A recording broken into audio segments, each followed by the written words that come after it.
দর্শক মণ্ডলী, সবাইকে ভালোবাসা শুভেচ্ছা। আশা করি সবাই ভালো আছেন। সকলের প্রতি রইল আমার সালাম। আসসালামু আলাইকুম।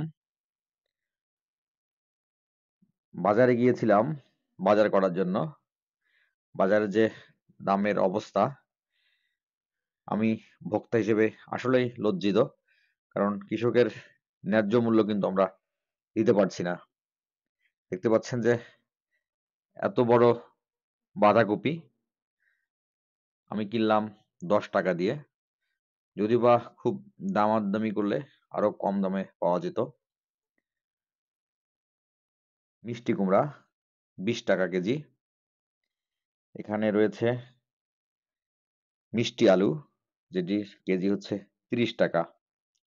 টমেটো বাজারের সবচেয়ে উৎকৃষ্ট মানের উন্নত টমেটো, যেটার কোয়ালিটি অন্যান্যগুলোর চেয়ে অনেক ভালো। এটি কিনেছি আমি ২৫ টাকা কেজিতে।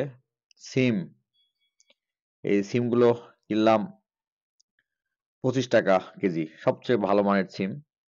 দেখতে পাচ্ছেন যে আলু, এই আলুগুলো কিনলাম ২০ টাকা কেজি। যেখানে একজন কৃষক তার জমিতে আলু রোপণ করার সময় ৯০ টাকা ১০০ টাকা পর্যন্ত দাম দিয়েছে প্রতি কেজি আলুতে। সেখানে এখন কৃষক দাম পাচ্ছে ৫০০ টাকা মন, ৫২০ টাকা মন। দেখতে পাচ্ছেন যে এখানে গাজর, গাজর কিনলাম ২৫ টাকা কেজি। দামের মধ্যে পেঁয়াজের দাম আমার কাছে খুচরা পর্যায়ে নিয়েছে ৪০ টাকা কেজি।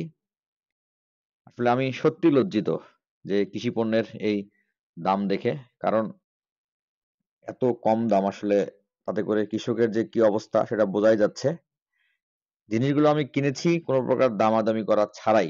যদি দামাদামি করতাম, আমার বিশ্বাস যে আরো কম দামে পেতাম।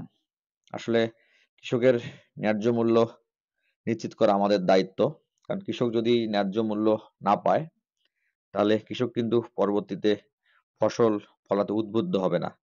তাই আসুন আমরা সবাই কৃষকের ন্যায্য মূল্য নিশ্চিত করি। সবাই ভালো থাকবেন। আবারও দেখা হবে কৃষি বিষয়ক কোনো বাস্তব প্রতিবেদনে। সবাইকে ভালোবাসা জানিয়ে আজকের মতো বিদায় নিচ্ছি। আল্লাহ হাফেজ।